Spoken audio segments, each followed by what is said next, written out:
Hello and welcome back. We are live once again for the Premier League preview. On today's show, we're going to be talking about Manchester United versus Luton. We're going to be diving into Arsenal with their game against Burnley. And then we'll talk a little bit about the big one this weekend. That, of course, is Manchester City versus Chelsea. Much has changed between both of the sides since they last faced each other in the Premier League. And it'll be really interesting to dive into the tactics of that. How is everyone doing today? Have you had a good Friday so far? I've had a great Friday so far, to be quite honest. Moved into a new house, moved everything around. It's been really, really good. But how's everyone doing?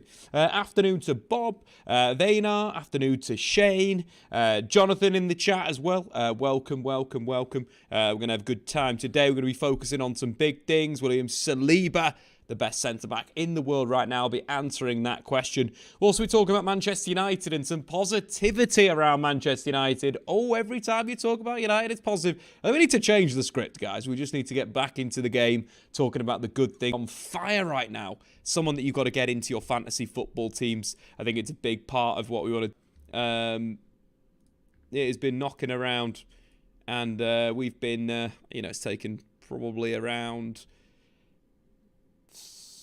sort of 6 weeks. Are we good to the stream? Good quality at the moment. I'm just seeing that we've got a bit of a problem. We are going to be changing where we're streaming from the next weekend before the Premier League, which should be better internet. So it's all good. Aidan, listening to this week's Sloppy Joes, and I hear you buy too much cheese, Dave. Well, Aidan, we'll have to make a statement on that. I feel like I've been, pushed into a corner here by the good old man that is Joe McGrath. So we will release a statement on that about the cheese. I don't think it's enough. I don't think there's too much cheese. I don't think there's enough cheese. But we'll talk about that. Hopefully this stream is picked up now. I'm getting excellent connection according to YouTube. So do let me know if it's jumping a bit more, and we'll try and sort that out on this end. So in terms of, what we're going to dive into straight away, I think the first thing is kind of the title of today's stream. Is William Saliba, this man for Arsenal, the best centre-back in the world right now? I would say yes, and I'm going to go through the reasons why I believe William Saliba is the best centre-back on the planet. William Saliba, of course, usually plays as a right centre-back next to Gabriel or Kivor, or even next to Ben White in that position. He's a player that's got great command of possession in terms of using the ball in the correct manner, exactly how Mikel Arteta wants him to do it. But defensively, I think he is where he is most dominant. In terms of centre-backs that play for the top 6 teams currently in the Premier League, I'm talking about the current top 6. Of course, there's a whole different top 6 we usually have in our heads, but the current top 6, Manchester City, Tottenham, Liverpool, Arsenal, Aston Villa, and Newcastle United. William Saliba as a centre-back has made more ball recoveries than any centre-back within those teams at 66. But the incredible stuff that he's done, I think, as a centre-back is he's won 85.6% of his tackles against dribblers this season, which is the highest win rate amongst any defender. In fact, in the 18 games he's played this season, William Saliba has only been dribbled past once, Miguel Almiron, last week in the Premier League, which is incredible statistics for a player that is super dominant in those duels in that area. But you're also looking at, a centre-half against the ball. I think one of the big things, when you're playing against an opponent, strikers love to win fouls, love to back in, they love to pull the shirts, they like to, force the centre-back into errors or committing fouls. William Saliba, over the last season and a half, has made just 3 fouls for Arsenal. His last yellow card in all competitions for club and country came in October 2022, which is pretty incredible. In that period where he's not been booked, he's played 41 games. He is quick, he is mobile, he's good at defending the channels. His aggressive side is, something that's really, really important, and the dominance that we can see from his performance against Sevilla in the Champions League is why I'm talking about him today. I thought he was absolutely sensational. 2 clearances, won 100% of his 2 tackles, completed 90% of his passes. On top of that, won 4 out of his 4 aerial duels as well. So dominant. I think with William Saliba, in terms of the best centre-backs on the planet right now, of course we've got to talk about Virgil van Dijk, still at a really, really good level, but I'd say William Saliba is above him at the moment. Other centre-backs, you could mention John Stones, but he's been injured. He's out again with injuries, frequently been injured over the last year or so. Or even someone like Ruben Diaz at Manchester City. I'd still put Saliba above him in terms of his ability to create, in terms of his ability to, score goals, and also distribute the ball. But there's a real change of guard, I think, as centre-backs at the top level. I think we're going to say goodbye to the likes of Thiago Silva, Sergio Ramos, Chiellini, Bonucci. They're no longer at the top. New centre-backs on the top, William Saliba, Kim Min-jae, Mickey van der Ven. It's going to be a massive miss to Tottenham Hotspur, and of course players like Matthijs de Ligt. But I'd say William Saliba right now is the best centre-back in the world. I'm going to get into the chat, guys. Get into the chat right now. In terms of what you guys think about that. What do you think about Saliba not regularly getting into the France squad? I think that's crazy, Jonathan. He definitely is there, up there with real quality, in terms of centre-backs. Even if France do have a lot of quality, but I think he's still number 1 by a mile. I think he's the best in the world right now. So, yeah, I'd 100% get him in there. I'm biased, but I prefer Botman. I know I'm a big Botman fan. You know that as well, Johnny. I think Botman's maybe not as agile as William Saliba. I think William Saliba is probably a little bit better in kind of those 1v1 duels on the ground because of his agility. But I'd love, obviously, Sven Botman is a brilliant footballer. I'd say Sven Botman's got that ability on the ball that might be slightly higher than William Saliba. But I think overall, Saliba as that package, fantastic. Giro in the chat, what would you value him, Dave? I'm an Arsenal fan, by the way. Well, if we consider, the creme de la creme of attacking talent goes for around 200 million, 250 probably, for someone like a Haaland or Mbappe at the moment, if their contracts were full and blah, blah, blah, blah, blah. Saliba, you've got to value defenders slightly cheaper than that.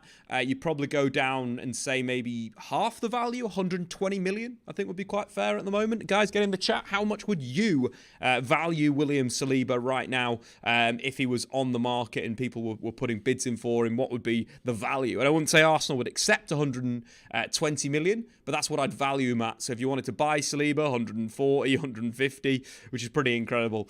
Johnny, more or less expensive than Maguire. Definitely more expensive than Maguire. I'd love to make a joke, but Saliba definitely ceilings and levels above Maguire. Joss in the chat, big fan of you. Thank you very much. Addicted to your content. Much love from India. Much love to India too. Send it back. Send it back. We wouldn't sell him, obviously. Yeah, I think Arsenal are building, that they're building that side to really compete in the long term in the Premier League. And obviously, I'm a big fan of Edu, big fan of what Mikel Arteta is doing with Arsenal. I think that quality at the back is pretty big. I think, looking into the long term, maybe buying another left-footed centre-half would work quite well. Joss in the chat is saying 130 million to 150 million pound range. Yeah. I think that's pretty spot on. I think the other big thing we've got to consider is he's 22 years old and he's playing at such a high level, which is great to see. And I really do believe that Arsenal dropped off massively at back end of last season when he picked up that injury. I thought that was a huge bit as well. Venom in the chat as well is saying still got 4 years left on his contract, so anything above 120 is fair. Yeah, I'd still say a bit more. I'd value him at 120, but definitely more. Mike as well. Dave, remember Saliba is homegrown. Well, I'd value as well. Yep, you got to put that in. Homegrown squads is pretty important for them. So in terms of Arsenal this week, they are facing Burnley in the Premier League. This should be a game that they easily go through. Burnley are on an absolutely shocking run of form, hammered by Chelsea, lost to Brentford. Lost to Bournemouth, which is a big one. Knocked out the EFL Cup by Everton and lost to Crystal Palace. The style that Vincent Kompany played last season, I really thought it would translate to the Premier League. But I do think one of the issues with Burnley this season, and why I believe that this is a game for Arsenal to really score some goals, is they haven't really had enough players that played last season contributing enough this season. In terms of having that settled squad with a settled style, there's a lot of signings that have come in to Burnley this season. It's difficult to instantly get that balance. And I genuinely thought Burnley would come in and they'd blow teams away this season, and they just haven't. They've not been good enough defensively. They've been so open in the transition. Some of their pressing structures have not been good enough. And, we've seen Vincent Kompany switch between a back five and a back four. He hasn't really found his best system. They haven't really found any rhythm as well. So I do think Burnley are really ready to be opened up. And when you consider what Chelsea did to them in the recent Premier League game, the 4-1 defeat, there was a lot of direct dribbling down the left-hand side. Sterling was absolutely brilliant against Burnley away from home, and they just couldn't contain him. 1v1, his ability to slip challenges. He won a penalty. He created a lot of danger down that side, scored. So for me, this is a game from Gabriel Martinelli. I think Gabriel Martinelli up against Vitinho. Vitinho had an absolute torrid time against Sterling. Didn't win a single tackle, got dribbled past, committed a foul for the penalty.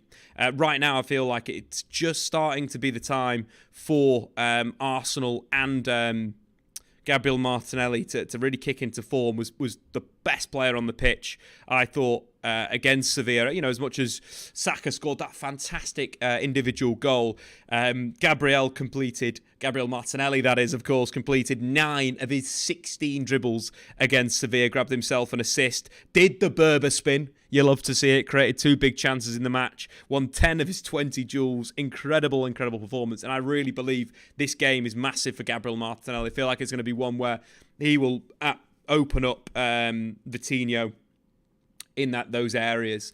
Mike Knows Ball is going to go for Botman. Joss is saying Saliba deserves a big clap with a joke.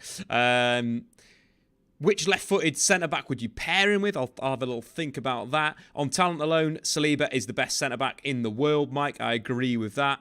A guarded viewer saying I loved Burnley last season. Me too. I thought they were really good. I just feel like he's changed too much. I think that's been Vincent Kompany's issue. I feel like he should have kept more of the players that got them promoted.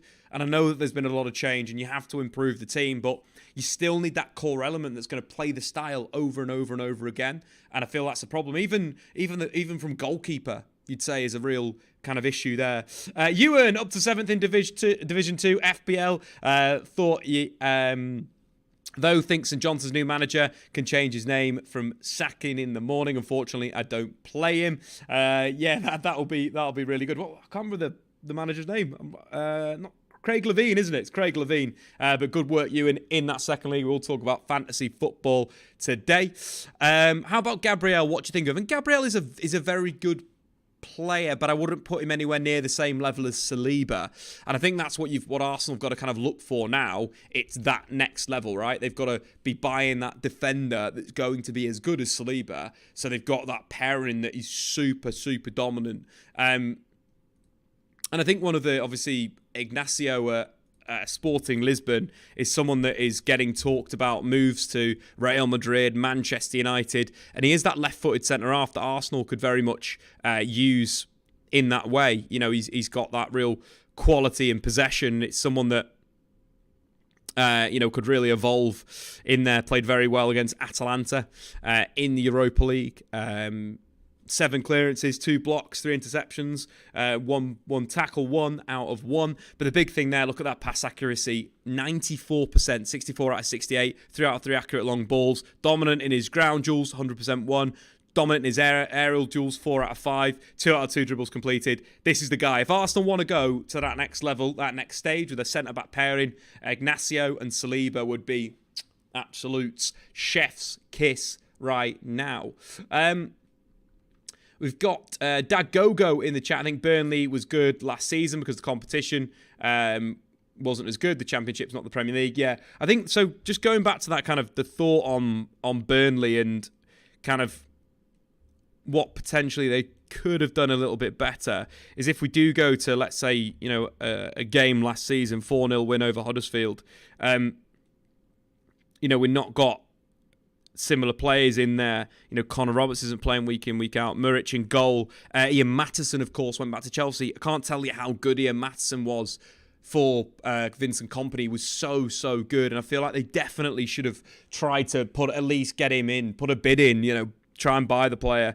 Barnes, of course, is no longer at the club. We're not seeing as much as Goodmanson. Teller obviously plays for Bayer Leverkusen. He was a massive part of their good play last season. He signed for Bayer Leverkusen for around, I think it was around 16 million, which is something that Burnley could have afforded considering their outlays. So it is difficult, but they've not found any sort of back-to-back performances this season. I do think that Luton game being postponed was a massive one for them not to get the real kind of momentum in there. So it's tough for Burnley, and Arsenal should really open them up. I mentioned before how Gabriel Martinelli being 1v1 with Vitinho is going to be an area. I like what Trossard and Martinelli do as well as a pairing. I definitely prefer Martinelli with a false nine versus an advanced forward in Eddie Nketiah. I think it suits Arsenal more. Arsenal do have injuries at the moment. Jesus is going to be out, Partey's going to be out, Smith Rowe's going to be out. Both Nketiah and Odegaard are doubtful. That was from Mikel Arteta's press conference. The good news to any fantasy football managers out there is Saka should be fit. Goal and assist against Sevilla. We mentioned his individual goal was really good, but he's kind of getting back to his best again. The little bit of a dip in form, you'd say, but you can't write Bukayo Saka off, and I think that did come down to him being, carrying a slight injury and still playing week in, week out. Dave, don't you Fabio Vieira should play in the place of Odegaard? I think the interesting side with Arsenal right now, it's that the balance is it's not quite there in a sense, and what we can see from the average positions of Arsenal at the moment is we see a lot more that Rice is a lot deeper. What we're tending to see is Tomiyasu at fullback as well. So I think Zinchenko coming back in the team is going to be important. But they do have a bit of imbalance in this inside left position. That was last season taken up by Granit Xhaka, of course. Granit Xhaka would defend deep and then he'd move high into that area and just get into the box. He'd play in a high position, drop down and defend. Rice is sitting a lot more, so we have a little bit of a hole in the Arsenal team. So just from an average position perspective versus Sevilla, we can kind of see that hole in the team. There's no one connecting the inside left position, and that's definitely where either you're pushing Zinchenko into that area, or alternatively you're pushing Martinelli inside and playing him as more of an inside forward, and then you've got a natural overlap with a Tomiyasu. But that's definitely an area of the pitch where I feel Arsenal need to upgrade their attack. And I do agree that having someone like Fabio Vieira, he is really good in that position. He's played some of his best football playing in this inside left position, and I think he's a little bit better tactically than a Kai Havertz. So it could be interesting to see how that kind of midfield works without Jorginho in there. But again, we saw Jorginho's passing against Sevilla was absolute chef's kiss. The ball in behind the defence for the first goal was so good. So you can need Jorginho in there. You can need Havertz in there for a bit of a goal threat, even though he's not quite putting the ball in the back of the net. Potentially switching Rice into the inside right position could be worth it. It's definitely a question. This left central midfield role has not been fulfilled by anyone. I do think Rice could play that role. I really do. I think he could play in that higher position and become more of that box threat, ball crasher at the back post. Because if you remember, Granit Xhaka kept his game reasonably simple in the final third. He wasn't expansive. He passed the ball on, he'd link well with Zinchenko and Martinelli, and then he'd get in the box, and it was reasonably simple. So I think it's kind of an area that Arsenal could still do that. I think the game against Burnley is a great way to test out these kind of formations and systems. Johnny, no, I don't believe Odegaard is fit for this weekend. I think it's just another week on the sidelines for him. He's been having a he's had an injury for a bit of time now, a few games, hasn't it? About a month or so. So the reason for his injury, groin, hip or pelvic injury, Arteta said on the 8th of November. They're racing against the clock to be fit. They're trying their best. We now have another 48 hours before we play Burnley. We'll try again and we'll see, because we need the players at the moment. Potential return 12th of the 11th, 2023. 50% chance that he will play this weekend. Friss was beer. Andre as a Casemiro replacement. Yes, I've made millions of videos on Andre before he emerged as this superstar that's won the Copa Libertadores that looks like he's going to join Liverpool. Manchester United are stupid. They're terribly run. John Murtough needs to get sacked. And, players like Andre should be in Manchester United squad. Simple as that. Jonathan, to me, that feels like this season Saliba progresses the ball much better than last season. Okay, that's an interesting one. Let's have a little look at the statistics from William Saliba this season, see if his progression numbers have gone up. Of course, Arsenal are not quite there in an attacking sense, and I do think getting someone to facilitate this left central midfield role or left is a real reason why Arsenal's goals haven't been the same, as we just previously said about the space in the team. The balance isn't quite there, and that's why I believe they're not scoring as much as they were scoring last season. But it does, of course, come with form of players, and it comes with injuries and everything across that. But let's just jump into William Saliba. So Saliba's progressive statistics. Let's go from a per 90 perspective. Again, that's the only way we can measure one season versus the other. So let's look per. I think you're absolutely right. So just even looking before we go per 90, last season, William Saliba in around 27 Premier League games, or 27 90s, made 99 progressive passes. This season, in 11 90s so far, he's made 52. So I can already tell you that's better. So this season, he's averaging 4.73 progressive passes. Last season was 3.69. So a big shout out to Jonathan in the chat. Completely correct. Smashed it. Absolutely smashed it. Pepple in the chat. What do you think of Zubimendi in that position, Dave? Zubimendi for me is more of that 6. Very much a holding midfielder, you'd say. Real Sociedad are definitely a team to watch this season. Could be a surprise package in the Champions League. They've been really, really good. And, from a group of Benfica... Let's get their group up so you guys can see it. In a group of Inter, Benfica and Salzburg, that for me is a reasonably tough group. Salzburg are always going to press you out the back. It's always going to be a challenge. Inter Milan, of course, are brilliant under Inzaghi. Benfica are usually good. But Sociedad have bossed it. Absolutely bossed it. Beat Benfica 3-1 midweek. So Zubimendi there, just see where he is from a formation perspective. He's playing as that 6 in a midfield 3. So he's sort of distributing the ball from the base of midfield. Completed 48 of his 54 passes, one chance created. 2 out of his 2 tackles won. But if we take a look at the average positions in there, you'll see he's the number 4 of the team. So he's very much a holding midfielder. So it would be more of a Jorginho replacement, Zubimendi, than that high role, which I think Arsenal need to kind of work out. Douglas Luiz would be an interesting one, because Douglas Luiz this season is playing higher.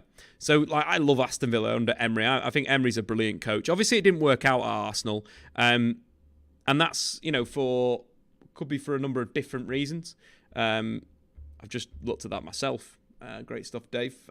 We'll quickly refresh that, open that up. I've completely lost the train of thought. Douglas Luiz, that was the train of thought. Villa, big fan of Villa this season. I think Emery's perfect for a club like Villa. Punching above their weight, counter focus, but also decent football inside. But I do think someone like Douglas Luiz is playing some of the best football as more of an 8. So in terms of the Villa shape, you'll see Boubacar Kamara drop on the ball. A player that was a referee transfer. It was an absolute tap-in for Manchester United. It makes me feel so sick sometimes when I think about these things. Like, Boubacar Kamara would have been the perfect 6 for us. Like, honestly, so good and simple on the ball. Kept the ball moving, good in the duels, can escape pressure, blah, blah, blah. What's the point of me even saying this these days? Because they don't listen. Kamara does hold, as we can see there. Deeper, then Douglas Luiz plays a little higher. But Levels this season, very, very good. Grabbed an assist against Luton last weekend, created 3 chances, 91% pass accuracy, won 4 of his 5 dribbles, 4 out of his 4 tackles won. I think he'd be a really good 8 for Arsenal. I think he could be a really, really good squad player for him. Are you joking about the Andre? Seriously?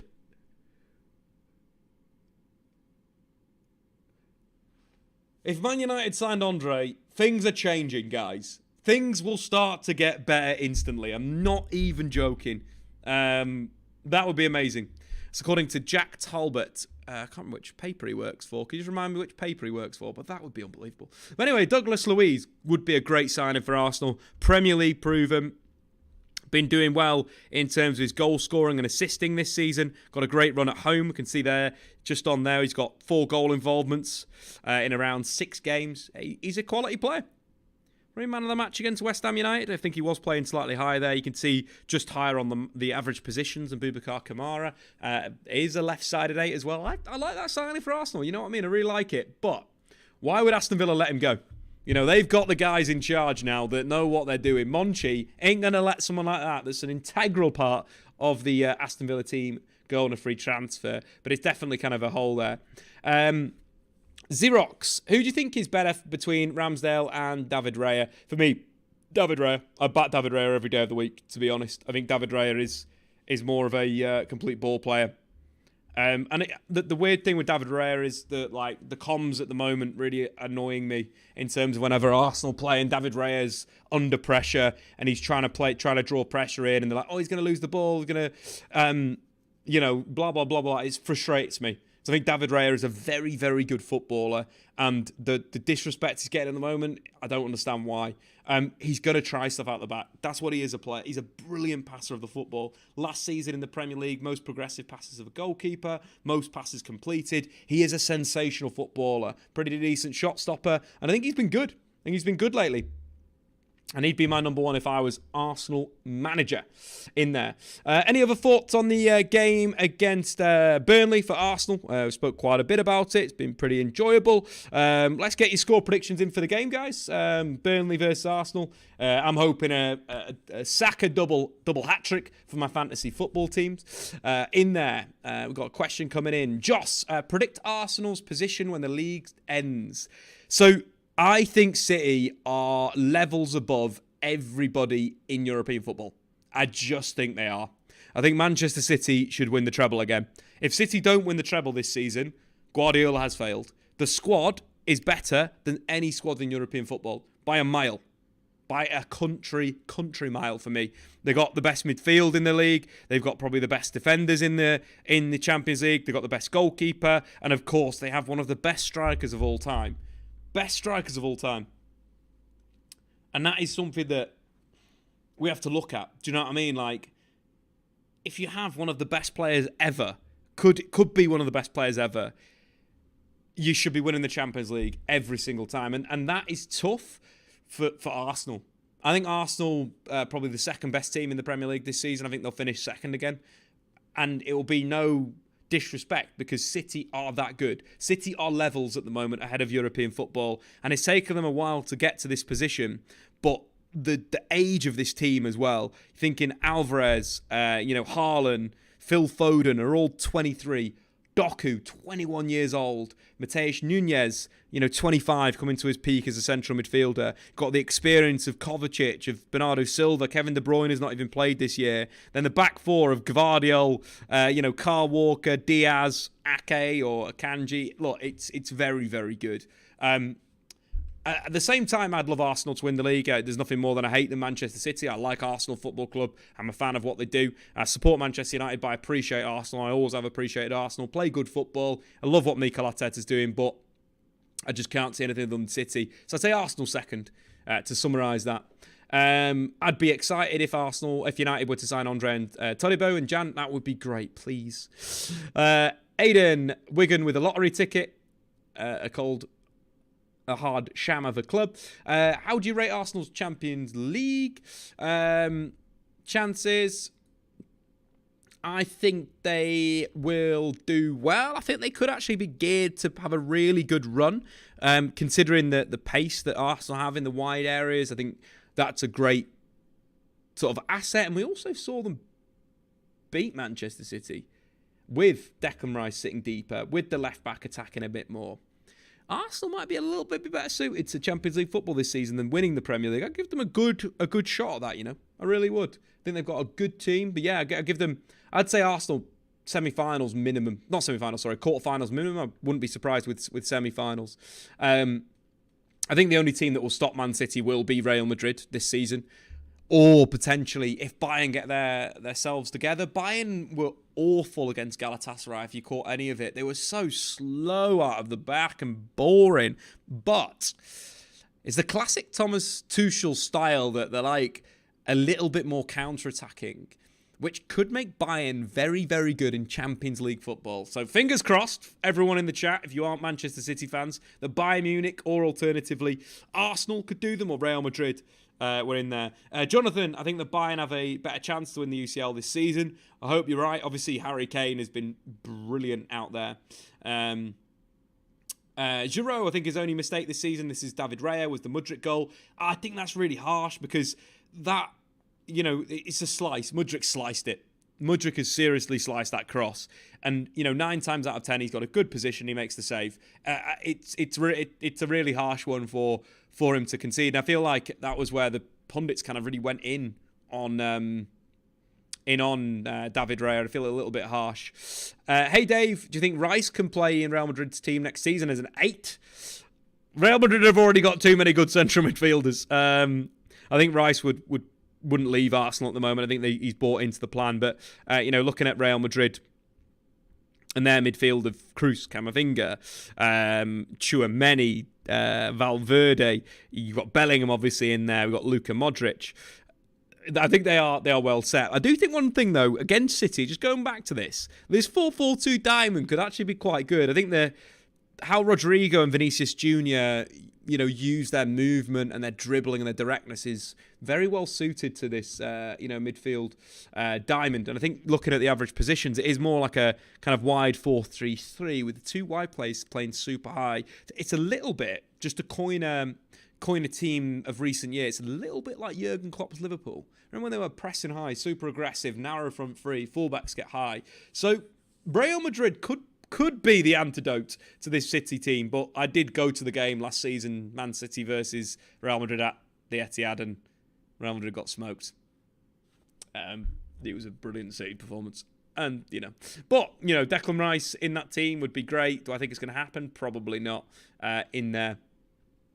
But yeah, there's some good stuff. Score predictions that you've put in for the Arsenal game. Johnny's going to go 3-0 Arsenal. And Tutani's going to go 3-0 to Arsenal as well. Lovely, lovely stuff. Cool. Let's move on to the next topic of conversation in there. And that is going to be the news that was broken to us in the chat. Manchester United. It's an exclusive. Manchester United have made an approach for Fluminese's midfielder Andre amid uncertainty around Casemiro's future at Man United.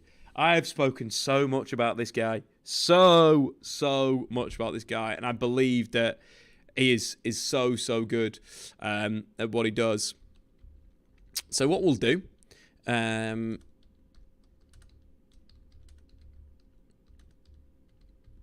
talk a little bit about the Man United news away from that.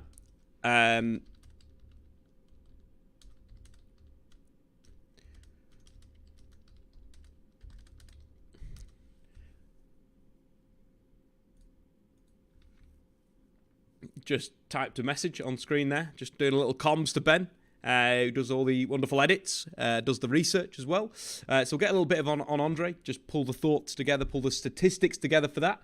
But yeah, we'll talk about that. I think one of the big things with Andre and what he could bring to Manchester United is a real quality in central midfield. So we'll put something together for that for quickly in the background, and we'll talk about Manchester United. A little bit of insight there. I didn't realise that was on screen. So you've seen the workings behind Statman Dave Limited.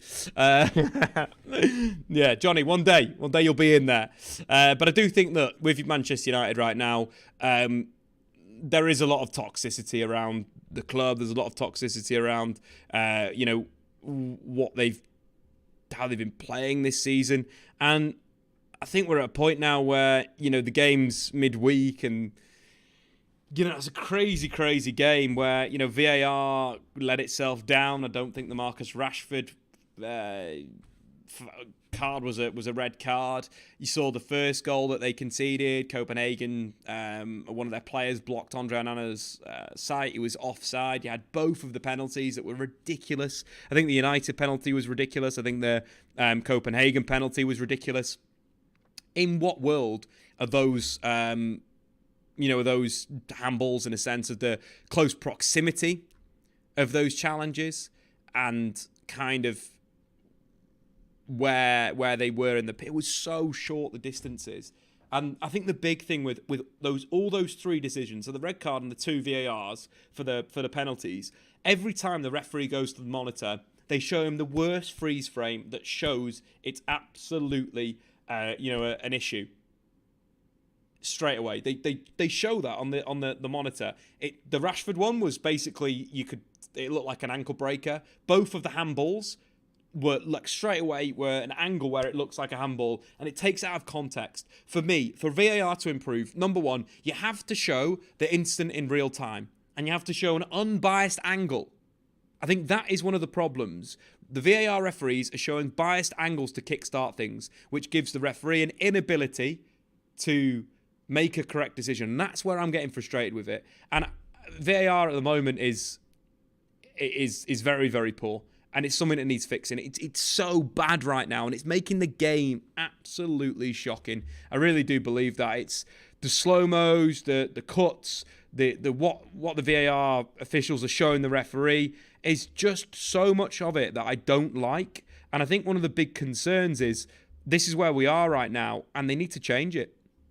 They really do. They need to just change it. We're at a position right now where it's so poor. We're in a really bad spot with VAR, and that's kind of where where we are at right now. And it's a real frustration because the technology should actually make the game better. The technology should mean we have a better game of football. The technology at the moment is hampering what it is, and there's nobody's taking responsibility, which I find even more kind of frustrating in that it's just quite not quite there. Like it doesn't make sense to me as a fan. It doesn't make sense to me as an analyst. It doesn't make sense to me full stop. And I think that is a real problem with VAR. Let me know what you think of VAR in the chat. I think we all think the same. I really do. Xerox in the chat, Newcastle's goal against Arsenal was a disgrace. Absolutely, completely agree with that. Johnny, what did you think of the VAR goal that you scored? Because the ball has got to be out. Like, it's just out of play for me. It really is. Josh saying he's enjoying Man United's dip. You got to have your opinions. Jonathan, United should trust the process. Aidan saying, get rid of VAR. Does anyone want it? What about the fan experience? The big one for me recently, Manchester Derby. We're sat in the TRA. We're singing, having a great time. 20 minutes in, out of nowhere, it gets a VAR call. Like, literally nobody spotted it in the ground.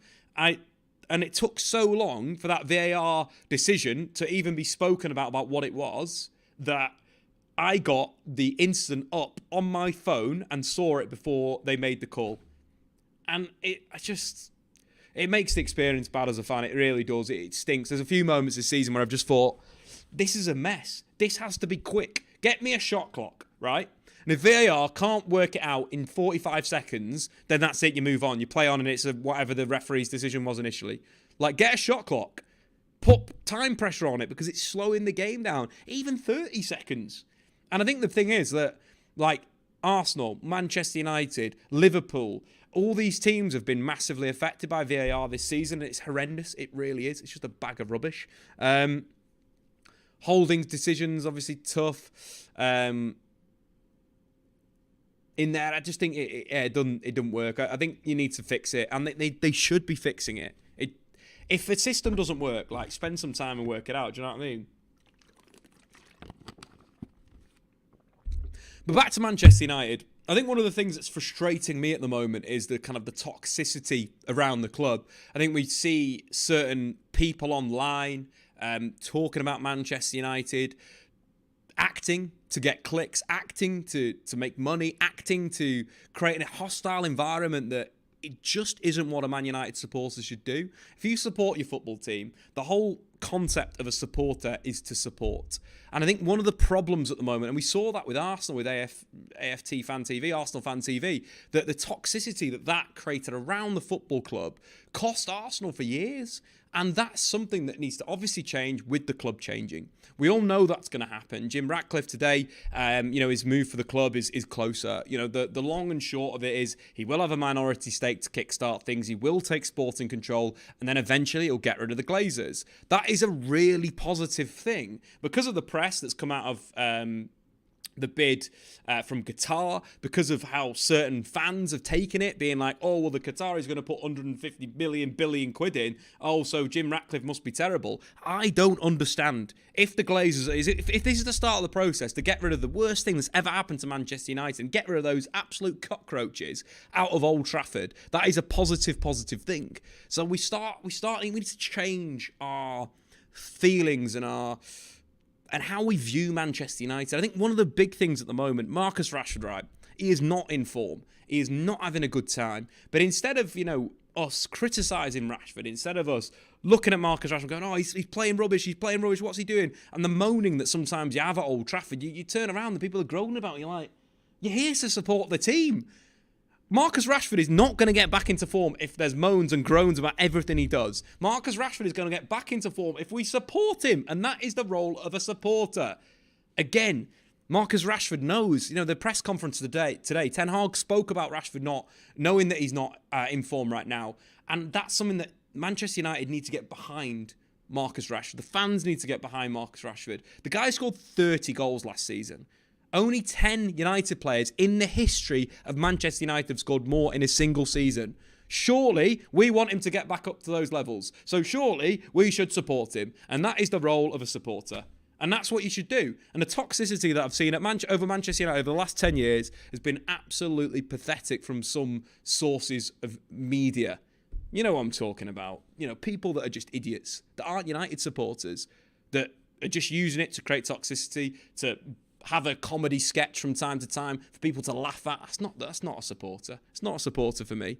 And United fans need to be more positive. Me included as well. I'm holding myself accountable here. I need to be more positive with it, and I'm going to start doing it again. Positive FC is back. Ratcliffe is in. Andre might sign for the football club. It is great times. It is really good times. So that's what I'd say. That is my little spiel on that. I wanted to get that off my chest in there. Got a donation in the chat from LJ64. Do you think Martinelli would do well as a centre forward? Big shout out. Thank you for the donation, absolute legend. I think Martinelli long term could be a 9. I think we might see a Gabriel Martinelli that could resemble a Robin van Persie type player, a player that's going to do the work out wide, there's going to be that real creative hub, but could be a really good false 9. I think at the moment, I like what he's doing out wide. I think his ability and his tenacity and the dribble and his creativity is good out there. But I do think long term, him as a centre forward finishes very, very cleanly. Finish off both feet. He's got the pace to hit the channels. Got good hold-up play, strong in those areas. I think he's undervalued in that. I think he's a bullish winger. Like a Salah that can receive to feet, hold the guard behind him, and then turn and get going. But yeah, I think long-term centre-forward would be really good, which would allow Arsenal to get another attacking talent in their starting lineup, which would be super exciting. So let's jump back into Manchester United. Producer Ben's been doing some great work in the background here, guys. We've got the statistics ready. We are a team here. So let's dive into that. Let's dive into, Andre and what he could bring Manchester United. So let's just scroll up. Let's get ready. Manchester United currently applies his trade in Brazil for Fluminense, who have just won the Copa Libertadores. Andre, as a player, is very much the hub of Fluminense's side. He's the player that will drop and get on the ball. He'll move it left, he'll move it right, he'll play forward, he'll carry through. he is basically the guy that they look to get the ball into his feet and then he'll move it round. Fluminense are a relationalist side. Relationalism is basically overloading certain parts of the pitch. So let's say you're attacking down the left wing. You'll massively overload that area with about 5 players. Andre is probably one of the players in the team that's slightly more fixed in terms of he does kind of buzz around this defensive midfield area, but will move over to overload. But very, very good on the ball. In terms of the numbers per 90 in the last 365 days, he's averaging around 6.44 passes into the final third, 5.98 progressive passes. It's pass completion as well. That's very, very progressive statistics in terms of breaking lines and playing through, but he's completed 94% of his passes. He's a diagonal passer, very, very good at hitting the angle, which is something that Manchester United do need, which is something that European football, it's a big, big part of, the ability to kind of create those moments in the final third. Diagonal passing, receiving on the diagonal is so good for attackers. For midfielders, it allows them to receive on the half turn. Andre is very good at that, got great first touch, controls tempo, got good passing technique, and he's a great dribbler. I think one of his underrated traits is his ability to carry through, either if, let's say, he's deep and there's pressure.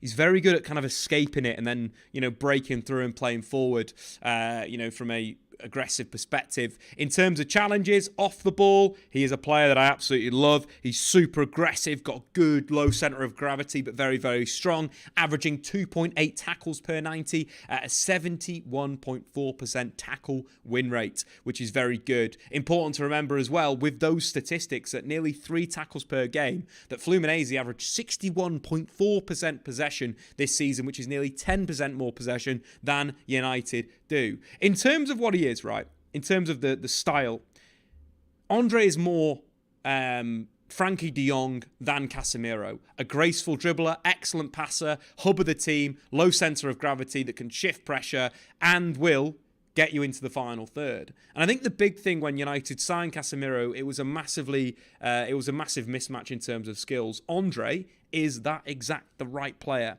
He's a player that would coincide from a data perspective with a Frankie de Jong. And I think when you look at someone like Casemiro and kind of his long-term, part of the United team, he's got to be that box-to-box midfielder. We've spoke about this on stream before, probably playing Andre on the left-hand side of the double pivot, then Casemiro moving high. Casemiro's goal involvement since he moved to United is the 3rd highest in the team. I think in the final third, Casemiro could provide a goal threat and the ability to create, similar to Granit Xhaka at Arsenal. That's what I'd say Casemiro could become, the Granit Xhaka of Erik ten Hag's side. The big thing that obviously he's struggled with this season is playing deep by himself and people dribbling past him. With Andre there to be that kind of mobile defensive midfielder, Casemiro high to put the squeeze on, I think it will work really, really well. The big thing is, with Andre's his age, 22 years old, superb athlete, superb player, but also matches the likes of Højlund, matches, the age of Diogo Dalot, got a great age demographic and think would work very, very well for Manchester United. Throwing him in midfield with Kobe Mainoo, you've got a fluid double pivot. Very, very exciting. I'm excited to see what he does at Manchester United. And just having a look at his performance in the Copa Libertadores final, Andre was absolutely superb. If you missed that game, I'd really recommend every season watch the Copa Libertadores final. It's just one of those games that every single season it's just great fun. It's away from European football. I can't find him. We'll have to go Fluminense. It's away from European football and it's got a real buzz, about the match.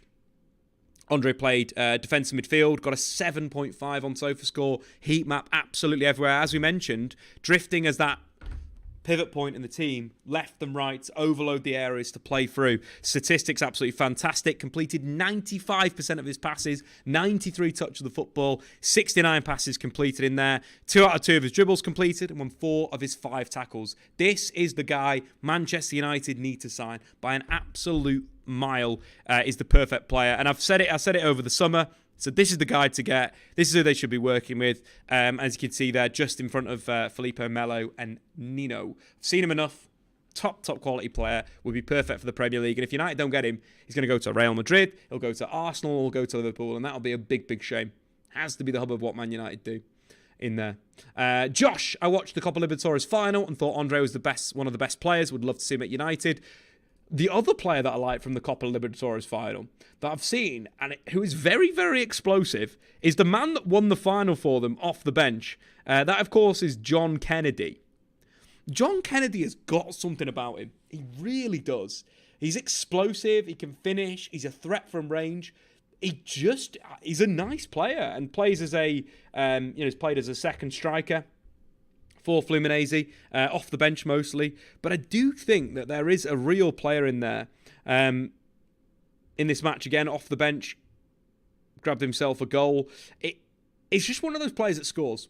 You know, like a Kudus. Mohamed Kudus is the same thing. He's a player that bags, scores goals, makes things happen. And that's what John Kennedy is. And I would definitely take a look at him. Any Premier League clubs should be looking at someone like that. 21 years old, heaps of potential, aggressive, knows the style of play. I think it's really positive in a sense.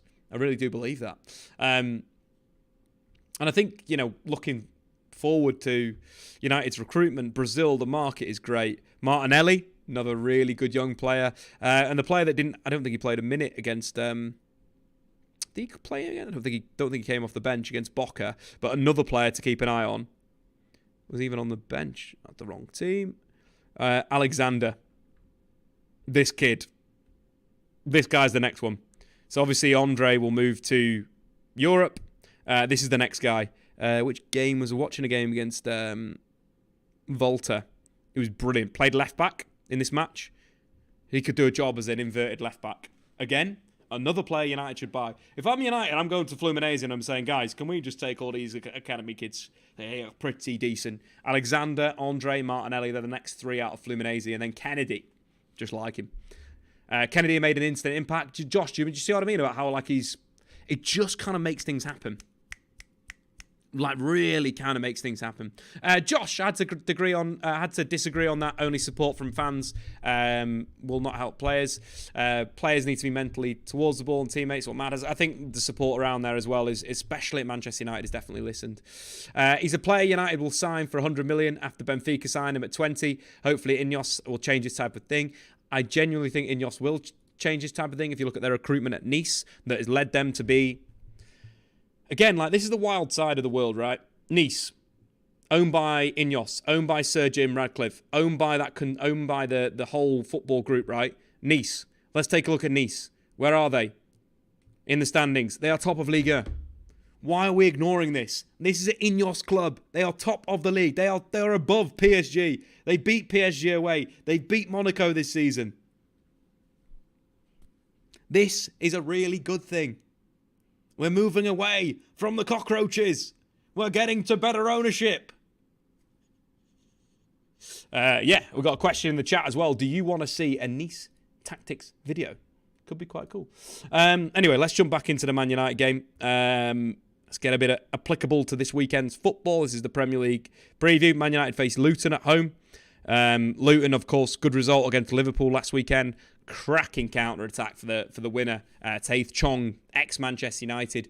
The winner, sorry, the goal that took the lead, that led to them getting a point. Really, really good attack in play. So United need to be careful. Luton will sit deep. 5 at the back. Probably drop into 4 in midfield with Carlton Morris up front. Carlton Morris is a danger. This guy is a danger. He is the typical forward that always causes United problems. Physical, strong, aggressive. Against Burnley was really good in his hold-up play as well. 11 out of his 18 aerial duels won against Burnley. It's going to be a massive game for Harry Maguire. And a player that kind of defines Manchester United right now, a player that Man United arguably wanted to sell over the summer. That's kind of come back in and played really well in the last few games. And I think this is kind of this is the problem with Manchester United in a sense. Obviously, Harry Maguire has been brilliant in the last few weeks. But for United not to have, centre-backs on their way up, obviously Lisandro Martinez is exactly the right age to continue his growth. But where's United's young 19, 20-year-old centre-backs here? Why is Johnny Evans playing at 35? No disrespect to Johnny. I think Johnny's been fantastic, but injured. He can't play 2 times in a week. That's just the nature of Johnny Evans, and that's fine. But why is he the guy that's being called on. Rafael Varane as well. I've heard bad things about his knees this week, which isn't encouraging. And Maguire's stepped up. I'm really, showcased what he is as a player and as a human being. He's not complained. He's done his job, and he's worked out well in terms of how he's grown. And look, he's nowhere near the best in the league. It's William Saliba, Stones, Van Dijk, Diaz are ahead of him. But he's done a good job since he's come in. But I'd argue that John Murtough is one of the first people that has to be put in the bin straight away. As soon as that Ineos deal sign, which I believe should be next week. Should be next week, guys. I think he's the first guy that's got to go. This squad stinks still. And that's one of the issues. The 35-year-old Johnny Evans,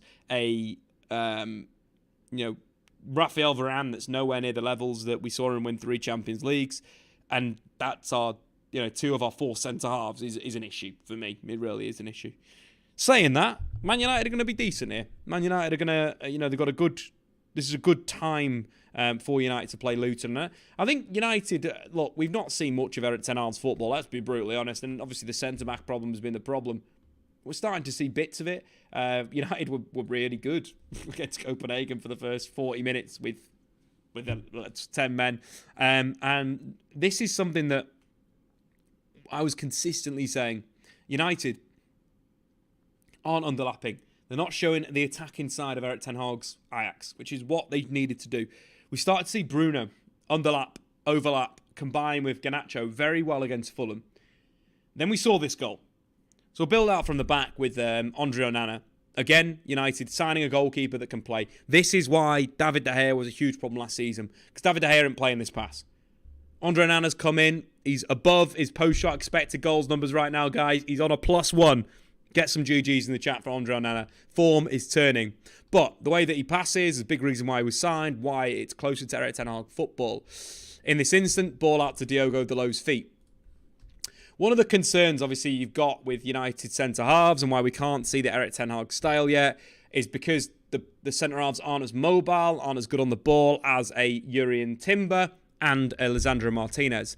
For us to fully see that style, there needs defenders there that can play. I mentioned pre-injuries, sure, Casemiro could play that style that Erik ten Hag wants. They're both out injured at the moment, so we're stuck with what we're stuck with. But that's an improvement there. Johnny Evans does do really well here. This is something that Lisandro would do over and over again. Roll defenders. Johnny Evans does well. Pressure comes on the inside. He spins on the outside. Give it to Diogo Dalot. Takes a player out of the game. Really intelligent play from Diogo Dalot. Obviously, Diogo may not have kind of covered himself in glory for the third goal of the game, but I'd argue that Aaron Wan-Bissaka, his poor pass led to pressure to United, but we don't really need to talk about that because it was an absolute mess anyway. Diogo just needs to open himself up a little bit more on that back post. Did 5 Live with Steve Bruce on Wednesday, and he was saying that basically Diogo Dalot from that position needs to open himself a little bit to make sure he knows where the attacker is. So his body shape was a little bit too towards the ball, needs to be a bit open. But what do I know? Because apparently I can't tell you how players to improve. We did a video on Bruno Fernandes on Monday. There was a really good piece of analysis, little bits about how Bruno can get better. But apparently I can't say that because I'm not a coach or an ex-player. So, cool. But that was some advice for Diogo Dalot from Steve Bruce. The Steve Bruce. Yeah, Stevie Bruce. It was quite fun. Good times. But yeah, anyway, back to the analysis. Diogo Dalot goes on the outside, takes the winger out of the game. This is nice build-up. Really good build-up. Break down the line, we're in. Bruno Fernandes. Good first touch. Look, his body shape, his orientation to the ball is more on the half turn. This is what we wanted to see. Good first touch, opens himself up. Sees Marcus Rashford out wide. Then this is what I love. The underlap from Aaron Wan-Bissaka. We can see him, bottom of shot. We can see his hand. But I genuinely think Aaron Wan-Bissaka is a really good inside right player. I think he's energetic, and he also makes quite good decisions when he gets to these areas. So, where I like Aaron Wan-Bissaka is here. This is the perfect spot for Aaron Wan-Bissaka. But just wait for the double underlap here, guys. The double Erik ten Hag underlap. We've not seen it before. Well, maybe we'll see it a few more times. Rashford does well to bring the ball down. Wan-Bissaka's gone. Rashford with a heads-up play. And that's where I love Wan-Bissaka in this position. Hate him in the build-up. Hate him in the middle third. Love him on the last line. Absolutely love him on the last line. Good underlap. Head up. And then we see the second underlap. Scott McTominay breaking into midfield. Wan-Bissaka does well to retain possession. Then slips in the reverse pass. McTominay's in behind. And what did we mention going into this game? How Rasmus Højlund could score more goals. Low crosses into the box. Easy as you like on the back post. United with a corking goal. Classic Erik ten Hag football. Double underlap, playing out from the back. You just love to see it. Obviously, the rest of the game was a bit garbage. The refereeing decision, as we mentioned previously, is not good. But that goal was really, really good. Good football. And I feel that's where Man United have got to go. Got to keep playing. United's other issue is who to play on the right wing, because that is a big concern right now. United have really struggled in that area. Anthony has just been awful. Has been really, really bad this season. And, you know, the player that we saw at Ajax was a very talented footballer. I think United have fallen down this pathway far too much with right wingers. They don't check out their personality. They don't check out exactly what they're doing. And I think that's got to go down to the director of football that makes the call. You know, as much as Erik ten Hag has a personal relationship with the player, I think that the director of football needs to do far much more work on that from a psychological perspective, from just judging the character as well. I've not heard good things about Anthony from behind the scenes, from people that have worked with him in certain parts of the business, and that is something that you could tell by having an interview and a talk with somebody. Ego far too big, and apparently got told off in the last Premier League game for being bad and not putting good display. And the right wing's an issue for United. I want to see Alejandro Garnacho have a bit of time out there. Obviously, even Marcus Rashford evolving his game and playing out there, but we know Rashford's better on the left-hand side, so I'd love to see Garnacho play out there. But I also think that Pellistri deserves time. Pellistri's development's massively stalled at United. They've mismanaged his development, and that's their fault. We've looked at it before. Previous video where we looked at the minutes he's played since moving to Europe. It's not been good enough, and it's not fair on him. But he showed great intent against Fulham to win the ball back in the penalty area and grab the assist for Bruno Fernandes. His classy finish against Fulham. So I think Pellistri deserves a shot. Look, I've said it before. Don't know if he's quite the right guy for United long term, but give him a bit of time on the right wing over Anthony every day of the week. He's been garbage this season, garbage. And the big thing I kept on talking about with Anthony, the fee was questionable. There's times we've seen him maybe worth that 80 million, but 1-2 games, 45 million quid. Okay, not as bad, but 80 million, 90 million for a player like that. Oh, Man United. Anyway, Pellistri plays. We all support him. We win the game of football. Easy. Let's get the police started. But yeah, I think United have got to overload the wide areas. I think exactly what we saw there with the move, with Wan-Bissaka making the first underlap, opening up space for McTominay to make the second underlap, is how you're going to open up a back five shape. Same thing with the left-hand side, Rashford holding the width, Bruno underlapping, or Bruno Fernandes holding the width and Rashford underlapping. How United get attack with five. We need some better football again. Should be able to beat these guys. Obviously, I've got Luke Shaw at centre-back because that's kind of what I'm dreaming of, but it probably will be Victor Lindelof. GG's in the chat. Good stuff. Guys, get your score predictions in for Man United versus Luton in the Premier League. We'll finish off by having a quick chat about Chelsea versus City. Very, very nice. Get your score predictions in. Let's see if there's any more news that's come on. Obviously, that Andre news is great. What a great day. But you've all seen the clip of the reporter asking Evan Ferguson if he can play for England. That is absolutely stinking. Absolutely stinking. A player that's Irish. Never going to play for England. But, time will tell. Do you not think Garnacho will start? Yeah, I think the starting 11 will probably be. I think I'd like to see Pellistri play. I think he deserves it from his last Premier League performance, but I think it'll be this again. I think Rashford right, Garnacho left, Wan-Bissaka, McTominay, Eriksen, Bruno. Johnny's going to go 2-0 to Luton. Well, no one else put a score prediction, so that's the best score prediction so far. Get into the chat. But yeah, Josh, I think it will be this setup for sure for Manchester United in this game. So let's finish things off talking about the biggest game of the weekend. That is Chelsea versus Manchester City. Pochettino's Chelsea, of course, running out 4-1 winners over the form team in the Premier League. Of course, Spurs getting 2 men sent off for red cards. But I think one guy that's really impressing me over the last 2 games, I thought his first appearances weren't, they were good but not great. Cole Palmer, though, in the last 2 matches has been absolutely fantastic with his creativity.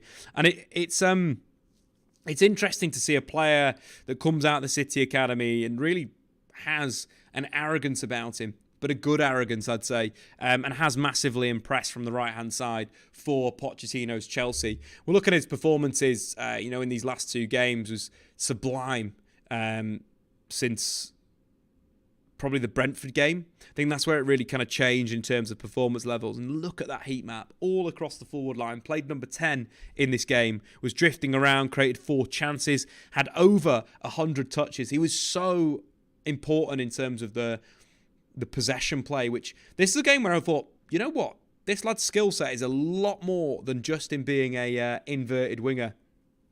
And cutting inside and creating and so forth. Those statistics on the line, expected assists at 0.56, expected goals at 0.44. In terms of the passes in the final third, most on the pitch, most chances created against Brentford. I thought it was a really, really good display. And then obviously the Tottenham game, taking it to the right wing, having a similar impact. 1 big chance created, 1 assist, 1 goal. He's been a player that's massively in form right now, and I have to take back my criticism of him at the start of the season.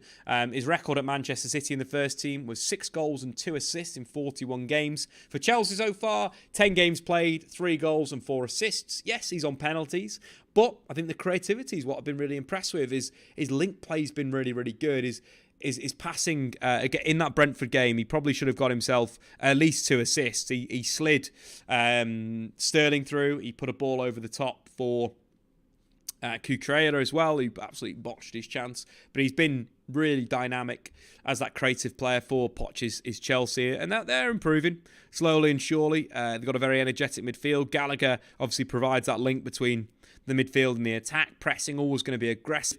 Probably not seen the best of Caicedo yet. Been some good games. The Brentford game was interesting. I thought he had a very, very good first half, and then the last sort of 5 minutes of the half, he kind of let himself down. But overall, 98% pass accuracy, 100% of his dribbles completed, one of his 2 tackles, 3 interceptions. He's looking good, and this is the right game for him. I'm excited to see how Pochettino comes at Guardiola, because obviously City are going to be building in this 3-2-5 structure. Kyle Walker probably likely to be high with another centre-back in there. I'd probably be more Ake maybe in the side, Gvardiol as the left centre-back, with Diaz, pushing Phil Foden inside 1 number, maybe dropping Bernardo Silva into midfield instead of Kovacic. Jeremy Doku has been absolutely electric for Manchester City. Some brilliant displays in his last 5 games, 5 assists and a goal. The perfect 10 against Brighton was simply unplayable. His ability to stop and start is almost Lionel Messi-esque, but it's slightly different. Whereas Messi was more of that acceleration, then little touches and go.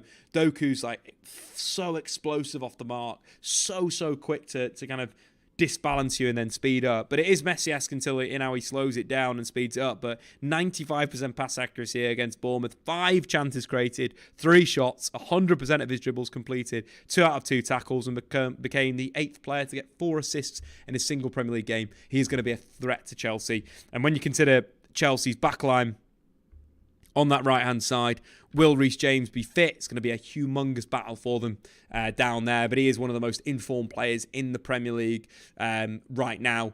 Against young boys as well, completed 6 out of his 6 dribbles. Jeremy Doku, more than the player on the pitch, in just 10 minutes, which is absolutely incredible. Player that's got a lot more to come.